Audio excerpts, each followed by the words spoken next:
Hello दोस्तों, मैं Amar Singh the 4 classes में आपका स्वागत करता हूं। तो आज चलिए शुरू करते हैं प्रकाशिकी का। देखते हैं ये अगला लेक्चर।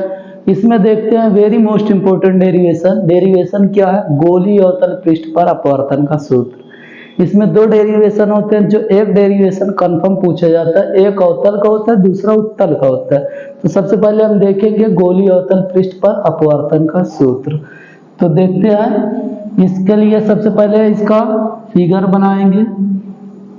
ये देखिए, इसकी रचना लिखेंगे तो रचना आप साथ में लिखते चलेंगे, समझते चलेंगे। देखिए, माना एस पी एस डैश, इसका अगर हम नाम ले लें, ये गोलीय अवतल पृष्ठ है। इसका नाम हम एस रख दें, इसका नाम एस रख दें।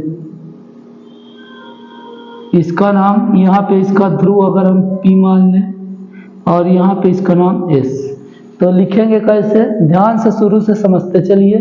माना एक गोलीय अवतल पृष्ठ SPS डैश है, तो क्या लिखेंगे? माना एक गोलीय अवतल पृष्ठ SPS डैश है। तो गोलीय अवतल पृष्ठ को हमने क्या माना?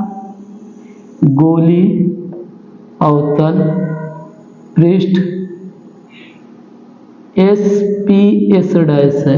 देखिए, बच्चों को रचना लिखने में बहुत दिक्कत होती है, इसलिए आपको हम एक एक चीजें एकदम आसानी से समझाते चल रहे हैं, क्लियर करते हुए। कैसे लिखेंगे? तो आप हेडिंग से इसकी स्टार्ट कर दीजिए। माना, यहाँ पे मान लेंगे, ये मान लेते हैं। माना गोलीय अवतल पृष्ठ SPS डैश है, जो कि आपको यहाँ पे दिख रहा है। माना गोलीय अवतल पृष्ठ SPS डैश है। माना गोलीय अवतल पृष्ठ SPS डैश है। गोलीय पृष्ठ के मुख्य अक्ष पर, गोलीय पृष्ठ के मुख्य अक्ष पर कोई बिंदु वस्तु O रखी है, कोई बिंदु वस्तु O रखी है। तो यहाँ पे लिख लेंगे बिंदु वस्तु क्या है? O है। बिंदु वस्तु O है। माना SPS डैश एक गोलीय अवतल पृष्ठ है जिसके मुख्य अक्ष पर कोई वस्तु O रखी है। और आगे मान लेते हैं बिंदु वस्तु O से पहली आपतित प्रकाश किरण OP पृष्ठ के ध्रुव से आपतित होकर PQ दिशा में निकल जाती है, PQ दिशा में निकल जाती है। अब देखिए, बिंदु वस्तु O से पहली आपतित प्रकाश किरण बिंदु N पर जाके मिलती है। यहाँ पे नाम आप कुछ भी दे सकते हैं। तो दूसरी प्रकाश किरण ON गोलीय अवतल पृष्ठ के बिंदु N पर आपतित होती है। तो जहां पर आपतित होती है वहां से हम एक अभिलंब खींच लेते हैं। ये अभिलंब हम यहाँ से खींच लें, CAN। ये देखिए, यहाँ पे इसका नाम A रख देते हैं, A। अब देखिए, यहाँ पे ये अभिलंब खींचे, इसका नाम CAN। तो देखिए, एक एक स्टेप समझते चलिए। माना गोलीय अवतल पृष्ठ SPS डैश है जिसका वक्रता केंद्र C है, ध्रुव P है और वस्तु O पर रखी है। तो यहाँ पे वक्रता केंद्र क्या मान लें? वक्रता केंद्र C है। वक्रता केंद्र C है, तो यहाँ पे हम वक्रता त्रिज्या की मानेंगे। वक्रता त्रिज्या क्या होगी? कैपिटल R होगी। ठीक है। अब देखिए, यहां से ये देखिए CAN अभिलंब है, CAN अभिलंब है, CAN अभिलंब क्या है? अभिलंब CAN है। अब देखिए, यहाँ पे जब प्रकाश की किरण, ये विरल माध्यम है, विरल माध्यम का अपवर्तनांक हम N1 मान लेते हैं, और ये सघन माध्यम है, सघन माध्यम को अपवर्तनांक N2 मान लेते हैं। तो देखिए, यहाँ पे जब प्रकाश किरण विरल से सघन में जाती है तो अभिलंब की ओर झुक जाती है। तो यह प्रकाश किरण को ऐसे जाना चाहिए था, लेकिन यह अभिलंब की ओर हल्का से झुक जाएगी। आप देखिए, जब पी क्यू किरण को और यहाँ पे अगर हम इसका नाम कुछ दे दें, मान लीजिए आर नहीं है कहीं पे, आर मान लिया तो यहाँ पे एम दे दें। जब पी क्यू किरण को और ए एम किरण को पीछे बढ़ाते हैं तो ये बिंदु आई पर आके मिलती है, बिंदु आई पर आके मिलती है, जो बिंदु वस्तु O का आभासी प्रतिबिंब बनता है। अब देखिए यहाँ पे आपतित किरण और अभिलंब के बीच जो बनता कोण उसे आपतन कोण बोलते हैं, और अपवर्तित किरण और अभिलंब के बीच बना कोण को अपवर्तन कोण कहते हैं। इसे R से प्रदर्शित करते हैं। अब देखिए यहाँ पे इसकी रचना लिख लेंगे इसी प्रकार। देखिए एक बार फिर से समझ लीजिए। माना S डैश एक गोलीय अवतल पृष्ठ है जिसका ध्रुव P है, वक्रता केंद्र C है और त्रिज्या R है। अब देखिए गोलीय अवतल पृष्ठ के मुख्य अक्ष पर कोई बिंदु वस्तु O रखी है जिससे दो प्रकाश किरणें चलती है। पहली OP जो कि पृष्ठ के ध्रुव से आपतित होती है और सीधा निकल जाती है। दूसरी प्रकाश किरण बिंदु वस्तु O से आपतित होकर गोलीय अवतल पृष्ठ के बिंदु A पर आपतित होती है और अपवर्तन के नियमानुसार वह अभिलंब की ओर झुक जाती है। अब जब किरण AM को पीछे खींचते हैं और PQ को भी पीछे खींचते हैं तो वो I पर आके मिलती है, जो बिंदु वस्तु O का आभासी प्रतिबिंब बनता है। ये हो गया। अब देखिए यहाँ से दूरी देख लेते हैं। देखिए यहाँ पे ये गोलीय पृष्ठ है तो यहाँ पे एक हम अभिलंब खींच लेते हैं। अभिलंब अगर हम खींच लें तो इसका नाम दे दें, कुछ भी दे सकते हैं अभिलंब का नाम। यहाँ पे अभिलंब का नाम हम दे दें M दे दें, इसका M डैश कर दें, ठीक है। तो अब देखिए इसकी ऊंचाई स्मॉल h, तो बस इसकी रचना हो गई। अब इसका डेरिवेशन करते हैं। देखिए रचना में ज़्यादा कुछ नहीं होता है और रचना उतना इम्पोर्टेंट भी नहीं होता है। मेन आपकी इसमें की जो कैलकुलेशन होती है वो देखी जाती है आप कैसे किए हैं। तो चलिए अब इसको शुरू करते हैं।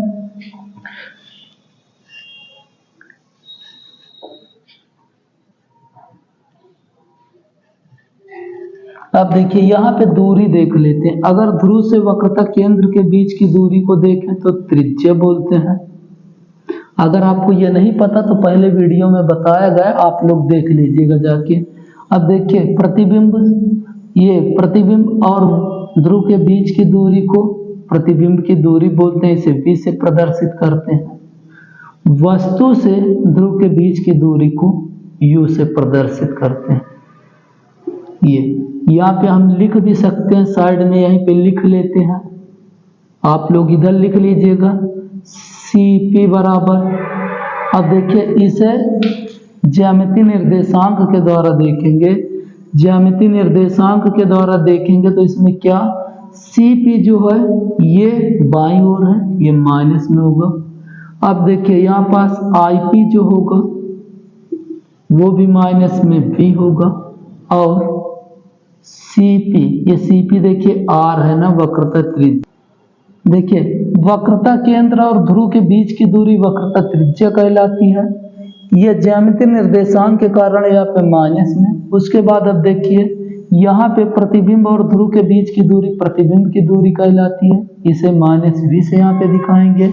और यहाँ पे वस्तु से ध्रुव के बीच की दूरी को वस्तु से तो इसे OP से प्रदर्शित करेंगे, ये भी माइनस में, ठीक है।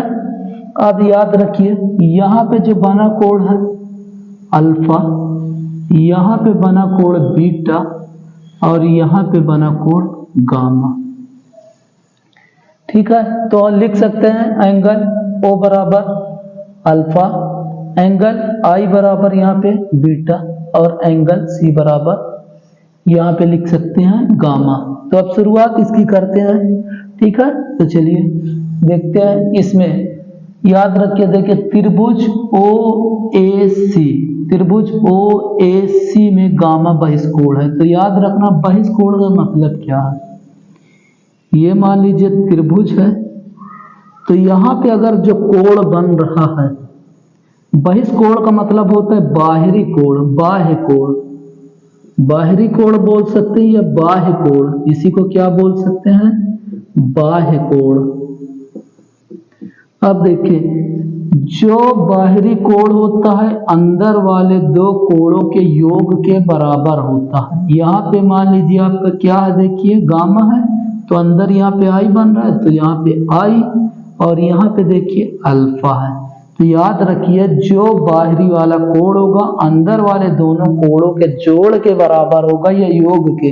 जैसे मान लीजिए ये अल्फा बीटा गामा, अगर इससे आपको समझ में आ गया तो ठीक है, नहीं इसको आप सीधे एकदम ऐसे समझ सकते हैं कि ये कोण अगर मान लीजिए आपका 60 डिग्री का है, कितने का है, 60 डिग्री का, तो अंदर वाला दोनों कोण कुछ भी हो सकता है, हमसे ये नहीं मतलब, लेकिन दोनों का जो जोड़ आएगा वो 60 ही होगा। इसको अगर हम मान लें यहाँ पे 35 डिग्री, तो इसको 25 डिग्री ये वाला होगा, याद रखिए। अगर इसको हम 30 मान लें तो ये भी आप बताइए कितना हो सकता है, 30 हो सकता है, तो ये 30 होगा, ठीक है, तभी ये आगे भी लगेगा। तो लिखेंगे त्रिभुज ओ ए सी में गामा बहिष्कोण है, बहिष्कोण है। अब देखिए त्रिभुज ओ ए सी, ये देखिए त्रिभुज ओ ए और ये सी, इसमें अगर हम देखें तो ये गामा बहिष्कोण है, तो अंदर वाला कोण क्या, अल्फा प्लस आई, यहाँ पे कोण क्या बना, आई। तो याद रखिए आई प्लस अल्फा बराबर गामा। तो हमें यहाँ पे आई का मान चाहिए, तो आई बराबर जो होगा गामा माइनस अल्फा। समीकरण 1 बना लीजिए। इसी प्रकार आप देखिए त्रिभुज आई ए सी, देखिए यहाँ पे जो कोण बनेगा ये भी कोण यहाँ पे बनेगा, इसके बराबर होगा, तो यहाँ पे आर, तो यहाँ पे भी आर होगा। तो यहाँ पे देखिए आई त्रिभुज आई ए सी में गामा बहिष्कोण है, बहिष्कोण है। अब यहाँ पे देख सकते हैं आप कि ये देखिए ये त्रिभुज बन रहा है, ये वाले की बात कर रहे हैं, ये ध्यान से देखिएगा, ये त्रिभुज ये वाला, ये और ये, इसमें देखिए आई ए सी में गामा बहिष्कोण, तो यहाँ पे बीटा और यहाँ पे आर, तो आर प्लस बीटा बराबर गामा। तो यहाँ पे अगर हम देखें तो आर बराबर क्या आएगा, गामा माइनस बीटा, समीकरण 2। अब देखिए ये होगा, तो अब लगाएंगे स्नेल का नियम। स्नेल का नियम क्या कहता है, स्नेल के नियम से, स्नेल का नियम क्या कहता है, साइन आई बटे साइन आर जो होता है वो अपवर्तनांक के बराबर होता है। अपवर्तनांक मतलब आप लोग अपवर्तन में कक्षा 10 में पढ़े होंगे, n बराबर, अगर हम लिख दें 1n2, तो इसे हम लिख सकते हैं n बराबर क्या लिख सकते हैं, n2/n1, ये लिख सकते हैं। तो यहाँ पे हम लिखेंगे n2/n1। अब लिखेंगे, देखिए यहाँ पे स्नेल का नियम लगा दिए, स्नेल के नियम से अब लिखेंगे, देखिए यदि गोली पृष्ठ का व्यास बहुत छोटा है या गोली पृष्ठ बहुत छोटा है, तब आई और आर का मान भी बहुत छोटा होगा। तो लिखेंगे गोली पृष्ठ का व्यास बहुत छोटा होने के कारण आई व आर का मान भी छोटा होगा। इसलिए हम क्या लिख सकते हैं, साइन आई बराबर आई तथा साइन आर बराबर आर। तो ये मान उठा के हम यहाँ पे रख देते हैं। ये मान देखिए साइन आई बराबर केवल आई रखेंगे, साइन आर बराबर आर, तो ये हो जाएगा आई बटे आर बराबर इंटू बटे N1। अब इसका इधर गुणा, इसका इधर गुणा, तो ये हो जाएगा आई N1 बराबर इंटू आर। अब देखिए इसके आगे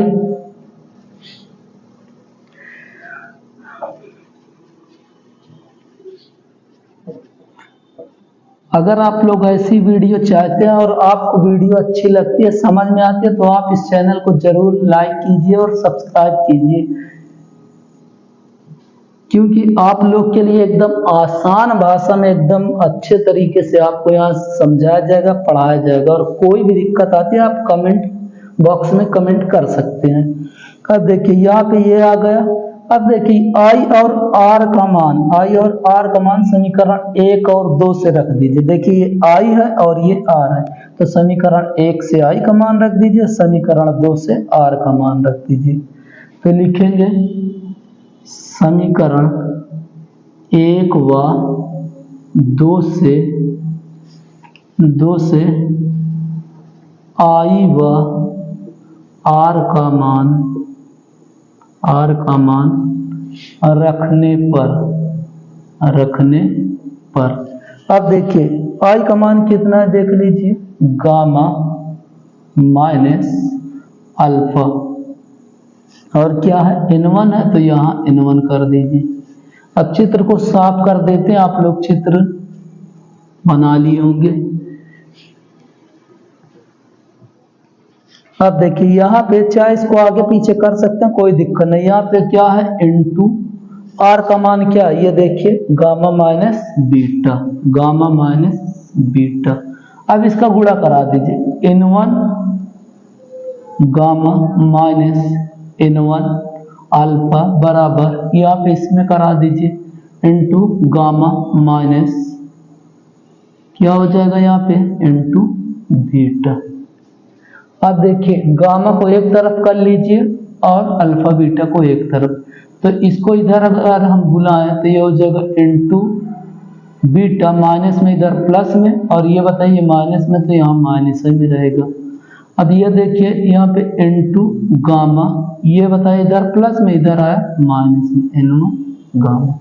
अब यहाँ पे देखिए into beta minus N1 alpha बराबर, इसमें कॉमन क्या है गामा है, तो गामा हम कॉमन ले लिए इनटू माइनस N1। अब यहाँ पे आ गया, तो अब देखिए अल्फा बीटा गामा का मान निकालेंगे। चित्र आप लोग बनाए होंगे, अब देखिए एक बार चित्र से समझ लीजिए जल्दी से। यहाँ पे ये कोई बिंदु वस्तु O थी, यहाँ पे आपका A था, यहाँ पे ये C था और ये I था। यहाँ पे जो कोण बना था अल्फा बना था, यहाँ वाला कोण बीटा बना था और यहाँ वाला कोण गामा बना था। यहाँ पे एक अभिलंब डाला गया था, ये अभिलंब जिसकी ऊंचाई h, इसको हमने m नाम दिया था।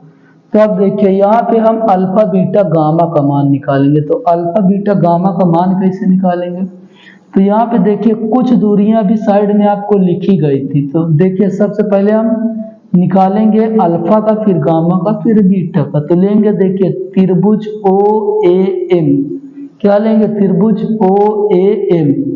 ये देखिए त्रिभुज ऐसे बन रहा है, त्रिभुज OAM, ठीक है।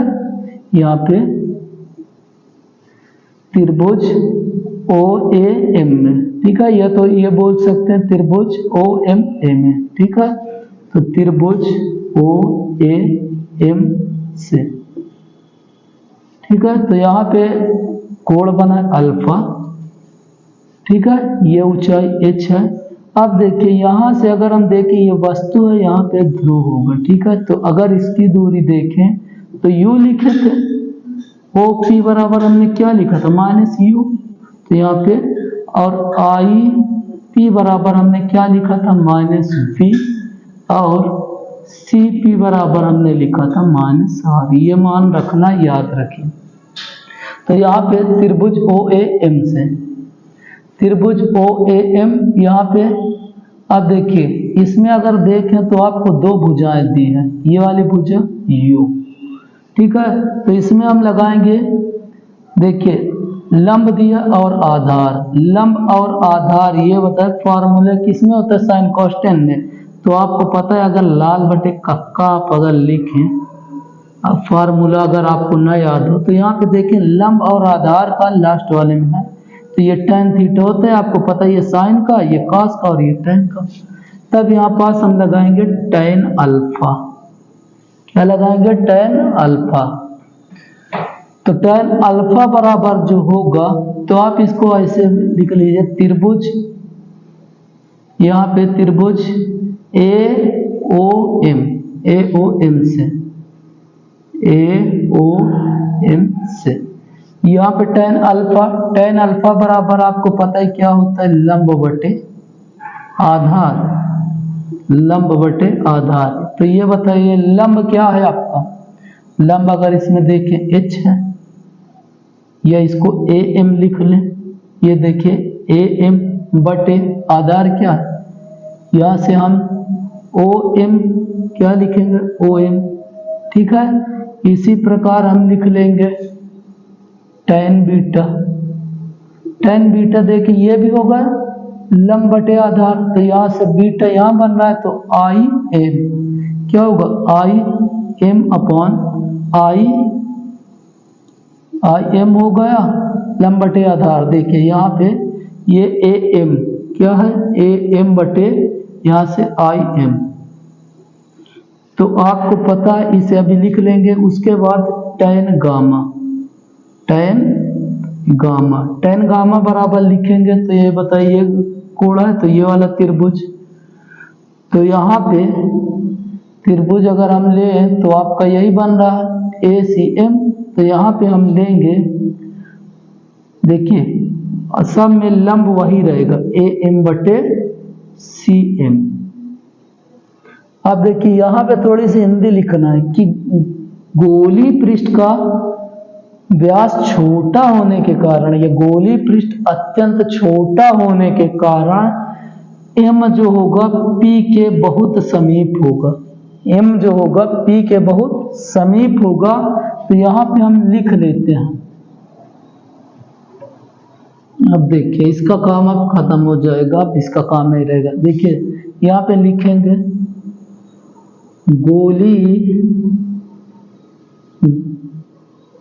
गोली पृष्ठ का व्यास छोटा होने के कारण